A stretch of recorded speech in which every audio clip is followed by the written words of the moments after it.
સુરતમાં 6 વર્ષની બાળકી પર દુષ્કર્મની આશંકા સેવાઈ રહી છે અને કતારગામ વિસ્તારમાં ફૂટપાથ પર રહેતી બાળકીને ગુપ્તાંગના ભાગે દુખાવો થયો હતો। પરિવારના સભ્યો બાળકીને લઈ હોસ્પિટલ પહોંચ્યા। ડોક્ટર દ્વારા બાળકીનું મેડિકલ ચેકઅપ કરવામાં આવ્યું અને ચેકઅપ કરવાની તજવીજ હાથ ધરવામાં આવી તો બાળકીએ પોલીસની પ્રાથમિક પૂછપરછમાં જણાવ્યું એક અજાણ્યો ઈસમ બાળકીને રમવા માટે લઈ ગયો હતો। આ અજાણ્યા દ્વારા બાળકી સાથે દુષ્કર્મ કરવામાં આવ્યું હોવાની પોલીસની આશંકા સેવાઈ રહી છે। ડોક્ટરના રિપોર્ટ દ્વારા પોલીસ દ્વારા વધુ તપાસ હાથ ધરવામાં આવશે તો ડોક્ટરનો જે પણ રિપોર્ટ આવશે તેના આધારે વધુ તપાસ હાથ ધરવામાં આવશે। ગોંડલમાં રાજકુમાર જાટના શંકાસ્પદ મોતનો મામલે એસપી અને મૃતકના પિતા વચ્ચેની ટેલિફોનિક વાતચીત વાયરલ થઈ છે। રાજકોટ એસપી હિમકરસિંહ તેમજ મૃતકના પિતા રતનલાલ જાટ વચ્ચેની એક ઓડિયો ક્લિપ વાયરલ થઈ છે। યુવાનના મોત પહેલાનો આ સંવાદ છે।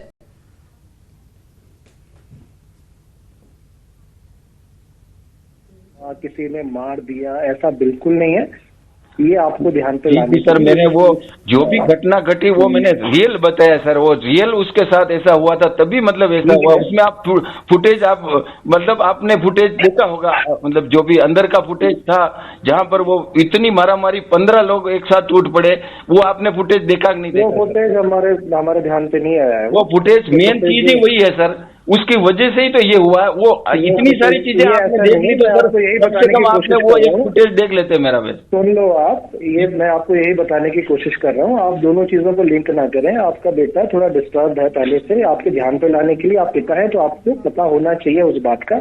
ये बस आपके ध्यान पे लाने के लिए मैंने आपको फोन किया है। आपके बात सही, आपने देखा होगा तो सही, आप कह रहे तो आप देखा होगा तो भी कह रहे हैं सर, लेकिन हमारे ध्यान में कभी पहले ये चीज नहीं आई थी सर। हाँ तो मैं आपके ध्यान में तो ला रहा हूँ, आगे से आप ध्यान रखिए, बच्चे को अपने पास रखिए।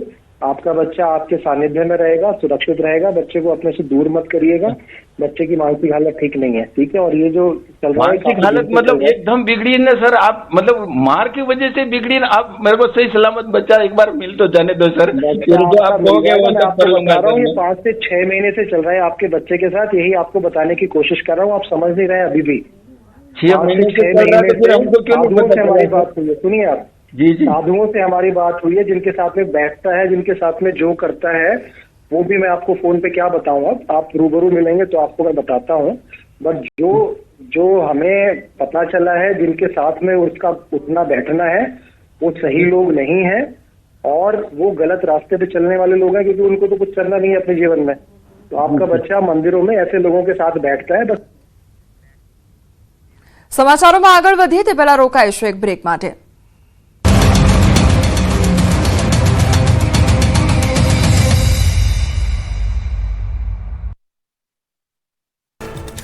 રાજ્યમાં 3 દિવસ કાળઝાળ ગરમીથી રાહત મળશે। પવનની દિશા બદલાતા તાપમાનમાં 2 થી 3 ડિગ્રી થશે ઘટાડો। ગરમીને લઈને હવામાન વિભાગની આગાહી। કચ્છ સુરેન્દ્રનગરમાં આજે ગરમીનું યલો એલર્ટ। કેટલાક વિસ્તારમાં 2 થી 3 ડિગ્રી ઘટ્યું તાપમાન। તાપમાનમાં ઘટાડો થતા ગરમીથી મળશે આંશિક રાહત।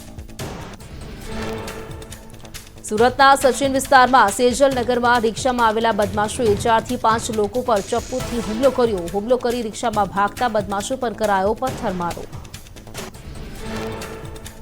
સુરતના સારોલીમાં પ્રતીક્ષા રેસીડેન્સીમાં બવાલ। 10 થી 12 યુવકોએ 2 બાળકો સાથે મારામારી કરી। બાળકોએ હોળી રમતા સમયે પોટલી ફેંકતા ઢોરમાર મરાયો। ઇજાગ્રસ્ત બાળકોને સારવાર માટે ખસેડવામાં આવ્યા। વડોદરામાં નાગરવાડા વિસ્તારમાં એક જ કોમના 2 જૂથ વચ્ચે બવાલ। રાત્રિના સમયે થઈ માથાકૂટ। પોલીસે 5 થી વધુ આરોપીઓની અટકાયત કરી। કારેલીબાગ પોલીસે બવાલનું કારણ જાણવા તપાસ હાથ ધરી। વડોદરાના દંતેશ્વરમાં અસામાજિક તત્વોએ લાકડીઓ અને ધોકા સાથે આતંક મચાવ્યો। 2 જૂથ વચ્ચેની બબાલના કારણે રોડ વચ્ચે હથિયારો સાથે ભયનો માહોલ ઉભો કર્યો। સમગ્ર ઘટનાનો વીડિયો વાયરલ થયો। અમદાવાદના ચાંદખેડામાં કેબી રોયલ બિલ્ડિંગમાં 10 લોકો લિફ્ટમાં ફસાયા। ફાયર વિભાગે તમામ લોકોનું રેસ્ક્યુ કર્યું। બીજા માળે લિફ્ટમાં ફસાયેલા લોકોને દિવાલ તોડી સહી સલામત બહાર કાઢવામાં આવ્યા। દમણના ખારીવાડમાં બેફામ કાર ચાલકે બે વાહનોની અડફેટે લીધા. બાઇક સવારનું સ્થળ પર જ મોત થયું. અકસ્માત સ્થળે લોકોના ટોળા એકત્ર થયા. પોલીસે કાર ચાલક વિરુદ્ધ કાર્યવાહી શરૂ કરી.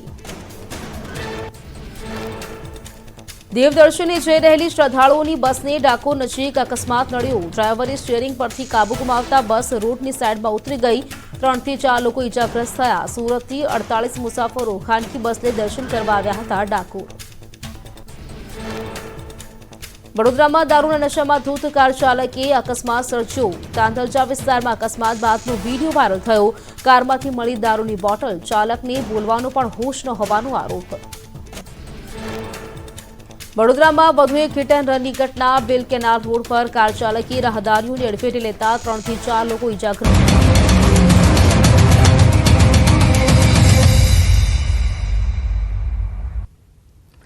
બ્રેક બાદ આપનું સ્વાગત છે. સમાચારમાં આગળ વધીએ તો રાજકોટમાં ઘોડે સવારીના સ્ટન્ટનો વિડીયો વાયરલ થયો છે. બીઆરટીએસ રૂટ પર સ્ટન્ટબાજો બેફામ બન્યા છે. વાયરલ વિડીયો 150 ફૂટ રિંગ રોડનો હોવાનું સામે આવ્યું છે. 6 થી 7 ઘોડે સવારો સ્ટન્ટ કરતા વિડીયોમાં કેદ થયા છે. માધાપર ચોકડીથી શીતલ પાર્ક ચોક તરફ જતા બીઆરટીએસ રૂટ પર સ્ટન્ટ કરતા હોવાનું સામે આવ્યું છે. તો એક બે નહીં પરંતુ 6 થી 7 જેટલા યુવકો આ ઘોડે સવારી કરતા નજરે પડ્યા છે અને બીઆરટીએસ રૂટ પર ઘોડે સવારી કરવામાં આવી રહી છે અને તેમના દ્વારા વિડીયો પણ બનાવવામાં આવ્યો છે. તો ઘોડે સવારી કરતા આ યુવકો સ્ટન્ટ કરતા નજરે પડી રહ્યા છે અને લોકોના જીવ જોખમમાં મૂકતા હોય તે પ્રકારની આ ઘટના સામે આવી છે. અને બીઆરટીએસ રૂટ પર આ પ્રકારે ઘોડે સવારી કરવામાં આવી રહી છે ત્યારે ત્યાંના સ્થાનિક તંત્રની કામગીરીને લઈને પણ અનેક સવાલ ઉદ્ભવી રહ્યા છે.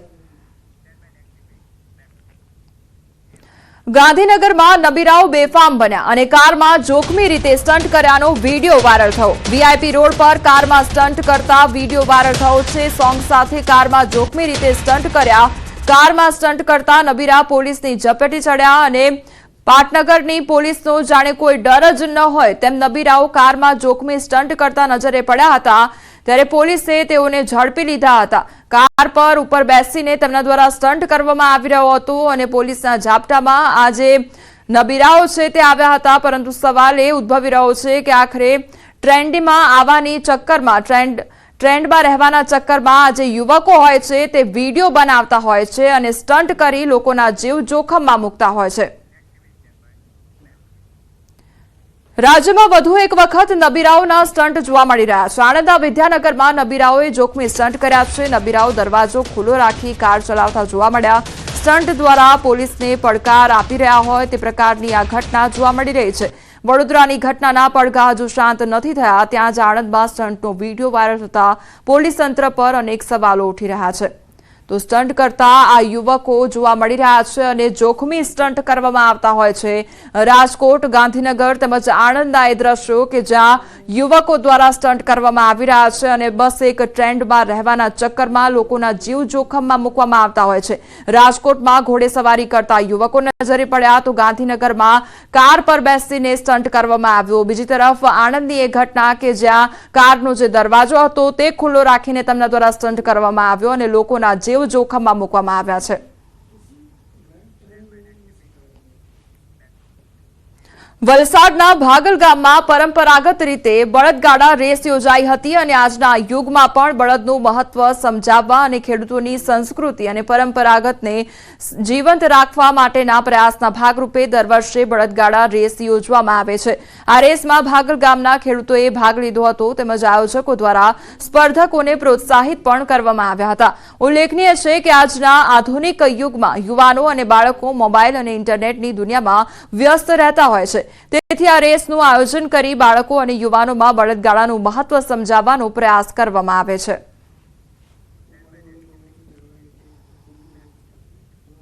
રાજ્યના મોટા શહેરો ઉપરાંત નાના ગામોમાં પણ રખડતા ઢોરનો ત્રાસ વધ્યો છે. બનાસકાંઠાના ડીસાના મોટી આંખોલ ગામ પાસે રખડતા પશુએ યુવકને અડફેટે લેતા ગંભીર રીતે ઇજાગ્રસ્ત થયો. યુવક પોતાના ઘર તરફ જતો હતો તે સમયે રખડતા ઢોરે અડફેટે લીધો હતો. યુવકને ગંભીર ઇજાઓ પહોંચતા સારવાર અર્થે ડીસા સિવિલ હોસ્પિટલ ખાતે ખસેડવામાં આવ્યો હતો. ડીસા સિવિલ હોસ્પિટલ ખાતે સારવાર આપ્યા બાદ વધુ સારવાર માટે પાલનપુર ખસેડવામાં આવ્યા.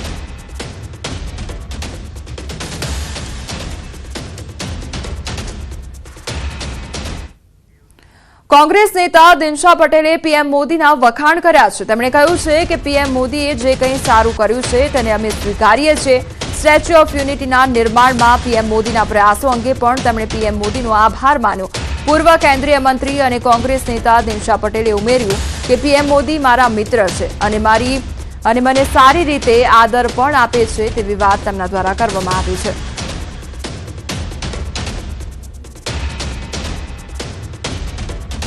मोदी साहब ने किया जो कुछ अच्छा किया है उसको स्वीकार करते हैं कि अच्छा किया वो अच्छा ही है. मैं स्वीकार करता हूँ कि जितना उन लोगों ने आने के बाद वेटेज दिया इतना वेटेज कांग्रेस के समय में नहीं दिया. रिस्पेक्ट करते हैं, सलाम करते हैं, पाँव पर लगते हैं उसके कि भाई आपने बनाया स्टैच्यू ऑफ यूनिटी, हम प्रणाम करते हैं. हमारे दोस्त है, ऐसा नहीं है, हमारे दोस्त है.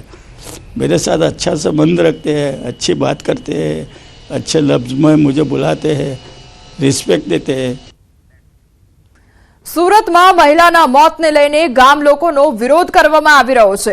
લવેટ ગામમાં મહિલાનું મોત કરંટ લાગવાથી થયું હોવાનો આક્ષેપ કરવામાં આવ્યો છે. ગામ લોકો અને મૃતક મહિલાના પરિવારજનોનો આક્ષેપ છે કે ખેતરના ફેન્સિંગ તારમાંથી કરંટ લાગવાથી મોત થયું છે. અમે ખેતર માલિકને ફોન કર્યો પણ તેઓ હજી સુધી ફરક્યા પણ નથી. ખેતરના માલિક નહીં આવે ત્યાં સુધી અંતિમ સંસ્કાર નહીં કરવામાં આવે તેવી ચીમકી પણ ગ્રામ લોકો દ્વારા ઉચ્ચારવામાં આવી છે. કાલે મારા દાદીને કરંટ લાગવાથી અવસાન પામ્યા છે. અમે ખેતરવાળાને જાણ કરી છે કે તમારા તાર ફેન્સિંગથી કરંટ લાગ્યો છે અને તે મરણ પામ્યા છે. પણ તે ખેતરવાળા હજી સુધી અહીંયા હાજર થયો નથી ને હાલમાં જે એ ખેતીનું સંચાલન કરતા છે ચેતન પંડ્યા તે પણ અહીંયા હાજર નથી. અમારી માંગ છે કે જ્યાં સુધી તે લોકો નહીં આવે ત્યાં સુધી અમે અહીંયાથી લાશ ઉપાડવાના નથી. અમે આવ્યા એટલે 108માં અમને પીએમ માટે લઈ ગયા, સારવાર માટે લઈ ગયા. પછી મૂળ જાય ડૉક્ટર સાહેબે કર્યા. જે માલિકને પણ અમે જાણ કરી છે સાહેબ. 11 વાગ્યા સુધી જાણ કરી, અમે આવીએ છીએ એવું કહે છે. અત્યાર સુધી આવ્યા નથી. માગણી હવે એમનું પરિવાર જે ઈચ્છે એક માલિક જોડે ચર્ચા થાય એ અમને મંજૂર છે. ભરૂચમાં મહિલાના આત્મહત્યા મામલે વિવાદ વધુ વકર્યો છે. પોલીસના ત્રાસથી આત્મહત્યા કર્યાના આક્ષેપ વચ્ચે લોકોએ ઉગ્ર વિરોધ દર્શાવ્યો છે. આ મામલે તાત્કાલિક પગલાં લેવા ગ્રામજનોએ રસ્તા પર ઉતરી રસ્તો જામ કર્યો છે. પીએમ કર્યા બાદ તેનો વિડીયોગ્રાફી છે કે નહીં એ બાબતે પણ સવાલ થઈ રહ્યા છે. નોંધનીય છે કે સુસાઇડ નોટમાં મહિલાએ પીઆઈ એમ.કે. પરમાર, કોન્સ્ટેબલ રાજેન્દ્રસિંહ અને સંદીપભાઈનો ઉલ્લેખ કર્યો છે. ગુજરાતને અડીને આવેલા મહારાષ્ટ્રના સાતપુડા ગિરિમાળામાં વર્ષોથી ચાલી આવેલ પરંપરાને આજે પણ આદિવાસી સમાજના લોકોએ જીવંત રાખી છે. દર વર્ષે પરંપરાગત રીતે અનોખી રીતે હોળી પર્વની હર્ષોલ્લાસથી ઉજવણી કરવામાં આવે છે. અહીં મુખ્યત્વે ધૂળેટીના દિવસે આખી રાત નાચગાન બાદ બીજા દિવસે વહેલી સવારે હોળી પ્રગટાવવામાં આવે છે. હોળી પ્રગટાવવાના સ્થળે 7 થી 8 ફૂટ જેટલો ઊંડો ખાડો કોઈપણ ઓજારના ઉપયોગ વિના શ્રદ્ધાળુઓ પોતાના હાથથી ખોદે છે અને માટી બહાર કાઢી હોળી સળગાવવા માટે ખાડો તૈયાર કરવામાં આવે છે.